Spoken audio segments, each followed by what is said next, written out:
Hello నమస్తే అండి. అందరికీ సంక్రాంతి శుభాకాంక్షలు. ఈరోజు కనుమ పండుగ సందర్భంగా నేను మా ఇంట్లో వాళ్ళ కోసం నాటుకోడి అండ్ చిట్టిగారులు వేయబోతున్నాను. సో అది నేను మీతో షేర్ చేసుకోవాలనుకుంటున్నాను. ఇలా ఒక బౌల్ తీసుకుని ఈ బౌల్లో 3 కప్పుల మినపప్పు వేసుకోవాలి.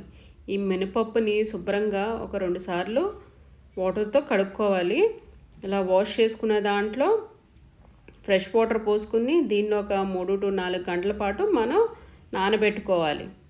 సో ఇలా నానబెట్టుకున్న తర్వాత నాటుకోడి పులుసు కోసం ఇలా 1 kg నాటుకోడిని తీసుకుని ఈ నాటుకోడిని మనం చికెన్ షాప్లో తెచ్చుకునేటప్పుడు దీన్ని మనకి కాల్చిస్తారు. ఇలాగా చూసారా, లేయర్ అంతా కూడా కాలినట్టుంది. సో నాటుకోడికి ఇదే ఫ్లేవర్ అనమాట. సో ఈ నాటుకోడిని మన ఇంటికి తెచ్చుకున్నాక ఎక్కువసార్లు వాష్ చేయకూడదండి. ఒక్కసారి వాష్ చేస్తే సరిపోతుంది. ఎక్కువసారి కడిగామనుకోండి, కాల్చిన ఫ్లేవర్ ఉంటుందో ఆ ఫ్లేవర్ అంతా కూడా పోతుంది అనమాట. సో కొంచెం బ్లడ్ ఉంటుంది కాబట్టి ఒకసారి వాష్ చేసుకుంటే సరిపోద్ది. సో నేను ఆల్రెడీ వాష్ చేసి తీసుకున్నాను దీన్ని. ఇప్పుడు దీంట్లో 1/2 టేబుల్ స్పూన్ పసుపు, 1.5 టేబుల్ స్పూన్ ఉప్పు, 3 టేబుల్ స్పూన్స్ కారం, 1 టేబుల్ స్పూన్ అల్లం వెల్లుల్లి పేస్ట్, 2 టేబుల్ స్పూన్స్ ఆయిల్ వేసుకుని ఇంగ్రీడియంట్స్ అన్నీ కూడా ఈ చికెన్లో బాగా మిక్స్ చేసుకోవాలి. మనం వేసుకున్న ఉప్పు, కారం, పసుపు, అల్లం వెల్లుల్లి పేస్ట్ అండ్ ఆయిల్ ఈ పీసెస్కి బాగా పట్టేటట్టు ఇలాగా బాగా మిక్స్ చేసుకుని దీని మీద మూత పెట్టి దీన్ని ఒక 4 hours పాటు మనం మ్యారినేట్ చేసుకోవాలి. అప్పుడు చికెన్ సాఫ్ట్గా అవుతుంది. 4 గంటల పాటు నేను మ్యారినేట్ చేసుకున్నాను కదా. ఇదిగోండి, మ్యారినేట్ చేసుకున్న తర్వాత ఈ రకంగా ఉంటుందండి. సో దీనికి కావాల్సిన మసాలా ప్రిపేర్ చేసుకుందాము. ఇప్పుడు ఇలా ఒక ప్యాన్ తీసుకుని దీనిలో 2 టేబుల్ స్పూన్ ధనియాలు, 8 లవంగాలు, 1 టీ స్పూన్ మిరియాలు, 5 యాలకులు, 1/2 కప్ కొబ్బరి, 2 బిర్యానీ ఆకులు, అలాగే 2 ఇంచెస్ దాల్చిన చెక్క వేసుకొని మంచి అరోమా వచ్చే వరకు మనం దీన్ని డ్రై రోస్ట్ చేసుకోవాలండి. అలాగే దీంట్లో 1 టేబుల్ స్పూన్ గసగసాలు వేసుకుని స్టవ్ ఆఫ్ చేసేసుకోవాలి. ఈ వేడికి ఫ్రై అయిపోతుంది. సో ఇప్పుడు ఇది చల్లగా అయిన తర్వాత మిక్సీ జార్లో వేసుకుని గ్రైండ్ చేసుకోవాలి.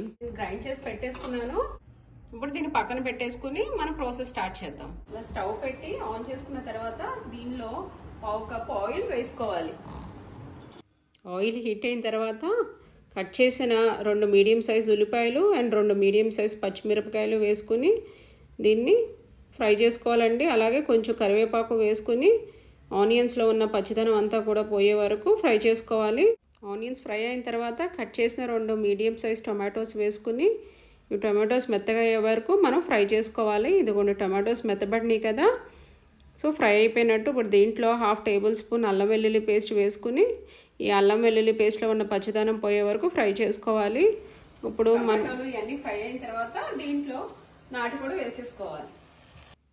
ఈ ప్యాన్లో మ్యారినేట్ చేసి పెట్టిన నాటుకోడిని వేసేసుకుంటున్నానండి. ఇలా మ్యారినేట్ చేయటం వల్ల మనకు పీసెస్ అనేవి సాఫ్ట్గా అండ్ తొందరగా కుక్ అవుతుంది అనమాట. సో ఇలా వేసుకుని మొత్తం పీసెస్ అన్నిటిని కూడా ఇలాగ ఒకసారి మనం కలుపుకొని దీని మీద మూత పెట్టుకుని దీన్ని ఒక 10 minutes పాటు హై ఫ్లేమ్లో కుక్ చేసుకోవాలి. సో చికెన్ని మనం మ్యారినేట్ చేసుకోవడం వల్ల సాఫ్ట్గా కుక్ అవుతుందండి. సో ఇలాగా హై ఫ్లేమ్లో పెట్టుకున్న తర్వాత మూత తీసి దీనిలో ఒక 1 లీటర్ వాటర్ వేసుకోవాలి. అదే కనుక కుక్కర్లో అనుకోండి 1/2 లీటర్ వాటర్ యాడ్ చేసుకోవాలి.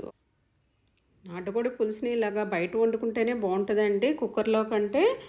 సో దీన్ని ఒక 40 minutes పాటు ఇలాగా మనం లో ఫ్లేమ్లో కుక్ చేసుకుందాము. ఇదిగోండి 40 minutes తర్వాత ఒకసారి నేను మిక్స్ చేసి చూస్తున్నాను పీస్ సాఫ్ట్ అయిందో లేదో మనం ఒకసారి చెక్ చేసుకుందాము. ఇదిగోండి చూడండి, పీస్ చక్కగా సాఫ్ట్గా కుక్ అయింది కదా. ఇప్పుడు దీంట్లో మనం గరం మసాలా యాడ్ చేసుకుందాము.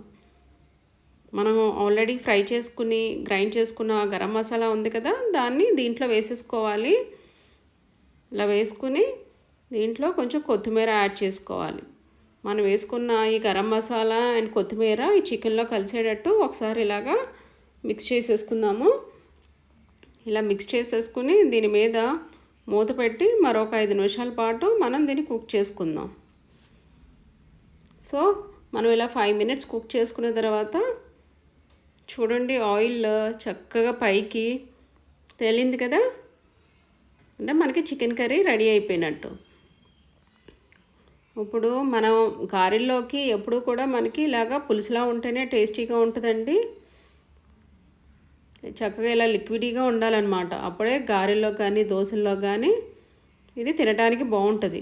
అదే కానీ రైస్లోకి అనుకోండి కొంచెం థిక్గా ఉంటే బాగుంటుంది అనమాట గ్రేవీ. సో ఈ స్టేజ్లో ఉండగా మనం స్టవ్ ఆఫ్ చేసేసుకోవచ్చు. స్టవ్ ఆఫ్ చేసుకున్న తర్వాత చూసారా ఆయిల్ ఎలా పైకి తేలిందో, మంచి రుచికరంగా ఉంటుందండి ఈ నాటుకోడి పులుసు. మనం నానబెట్టుకున్న మినప్పప్పు చక్కగా నానిపోయింది. ఇప్పుడు దీన్ని ఒకసారి శుభ్రంగా కడిగేసి దీన్ని మనం గ్రైండ్ చేసుకుందాం. దీంట్లో ఉన్న వాటర్ తీసేసి ఇలా గ్రైండర్లో వేసి పప్పుని దీన్ని చక్కగా మెత్తగా మనం గ్రైండ్ చేసుకోవాలి. ఈ గ్రైండ్ చేసేటప్పుడే మనం దీంట్లో 2 టేబుల్ స్పూన్స్ ఉప్పు వేసేసుకోవాలి.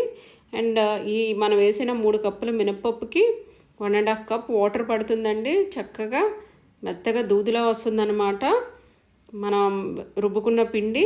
గారెలు మనకి పర్ఫెక్ట్గా రావాలంటే మనం పిండి రుబ్బుకోవటంలోనే ఉందండి. పిండిని మనం కరెక్ట్ కన్సిస్టెన్సీలో రుబ్బుకున్నాం అనుకోండి గారెలు పర్ఫెక్ట్గా వస్తాయి. పిండి రుబ్బుకునేటప్పుడు మరీ లూజ్గా రుబ్బేసుకున్నాం అనుకోండి ఆయిల్ బాగా పీల్చేసి గారెలు అంతా కూడా ఆయిలీగా ఉంటాయి అన్నమాట. అలాగని గట్టిగా రుబ్బామనుకోండి గారెలు గట్టిగా వస్తాయి. సో నేను చూపించిన విధంగా కరెక్ట్ కన్సిస్టెన్సీలో రుబ్బుకోండి. అప్పుడు మీకు గారెలు పర్ఫెక్ట్గా క్రిస్పీగా సాఫ్ట్గా వస్తాయి.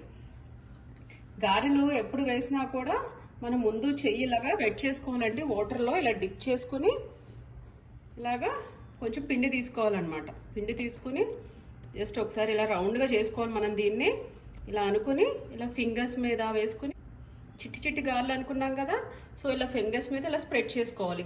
గారె పిండిని ఇలా స్ప్రెడ్ చేసుకుని దీంట్లో ఒక హోల్ పెట్టుకోవాలి. ఇలా హోల్ పెట్టుకుని డీప్ ఫ్రై కోసం ఆయిల్ పెట్టుకున్నాం కదా, ఈ ఆయిల్ హీట్ అయిన తర్వాత దీంట్లో వేసేసుకోవాలి. ఇలా స్లోగా ఇదిగోండి మన థమ్ ఫింగర్తో దీన్ని ఇలాగా కిందకి అన్నాం అనుకోండి కిందకి వచ్చేస్తుంది అనమాట. కొంచెం పిండి తీసుకోవాలి, రౌండ్గా చేసుకుని ఇలా స్ప్రెడ్ చేసుకోవాలి ఫింగర్స్ మీదకి. ఇలా ఒక హోల్ చేసుకోవాలి దీని మధ్యలో. గారెలు మెల్లగా ఇలాగా మన థమ్ ఫింగర్తో ఇలా డ్రాప్ చేసుకోవటం. ఇప్పుడు పాలిథిన్ షీట్ మీద చూపిస్తాను చూడండి ఎలా వేయాలో. ఇలా హ్యాండ్ వాటర్లో డిప్ చేసుకుని ఇలా కొంచెం పిండి తీసుకోవాలి, పాలిథిన్ షీట్ మీద వేసుకుని రౌండ్గా చేసుకోవాలి.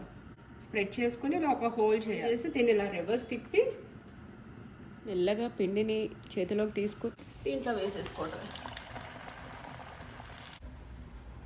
మనకి దీంట్లో పట్టినన్ని గారెలు వేసుకోవాలండి. ఇరికిరిగ్గా వేసుకుంటే సరిగ్గా ఫ్రై అవ్వవు అండ్ ఒకదానికొకటి అంటుకుపోయి సరిగ్గా రావన్నమాట. సో కొంచెం ఖాళీగానే వేసుకోవాలి గారెలు వేసుకునేటప్పుడు. సో ఇలా వేసుకున్న తర్వాత ఫ్రై అయినవి ఒకసారి ఇలా టర్న్ చేసుకోవాలి. గారెల్ని వేయంగానే తిప్పకూడదండి, అవి కొంచెం ఫ్రై అయిన తర్వాత మనం టర్న్ చేసుకోవాలి. గారెలు ఫ్రై అయిపోయినాయి కదా, నేను ఇప్పుడు వీటిని తీసేసుకుంటాను బయటికి. చూడండి మనకి చక్కగా గోల్డెన్ బ్రౌన్ కలర్ వచ్చినాయి కదా. సో ఈ స్టేజ్లో మనం గారెలు తీసేసుకోవచ్చు బయటికి. ఇలా ఒక స్ట్రైనర్ పెట్టుకుని దీంట్లో వేసేసుకున్నాం అనుకోండి ఎక్స్ట్రా ఆయిల్ అంతా కూడా దీంట్లో దిగిపోతుంది అన్నమాట. సో అన్నీ ఒకసారి తీసేసుకోవచ్చు. అన్నీ కూడా ఫ్రై అయిపోయినాయి కదా. ఇలా గారెలన్నీ కూడా తీసి నేను ఇలా ఒక ప్లేట్లో వేసేసుకుంటున్నాను. చూడండి ప్లేట్లోకి వేస్తుంటే క్రిస్పీ సౌండ్ వస్తుంది కదా. మన గారెలు చూడండి ఆయిల్ పేల్చకుండా చక్కగా పర్ఫెక్ట్గా వచ్చినాయి కదా. చూడండి పైన క్రిస్పీగా లోపల సాఫ్ట్గా ఉన్నాయి. క్రిస్పీగా ఉంది పైన అండ్ లోపల సాఫ్ట్గా ఉంది. వేడి వేడి గారెలు అండ్ స్పైసీ నాటుకోడి చికెన్ రెడీ అయిపోయింది. కనుమ పండుగ స్పెషల్ నాటుకోడి పులుసు అండ్ చిట్టి గారెలు రెడీ అయిపోయినాయండి. ఈ వీడియో కనుక మీకు నచ్చితే లైక్, షేర్ అండ్ సబ్స్క్రైబ్ చేయండి. కెమెరామ్యాన్ మా ఆయన డాక్టర్ భరత్తో నేను మీ నీలిమ ఫ్రమ్ నీలిమ ఫ్లేవర్స్.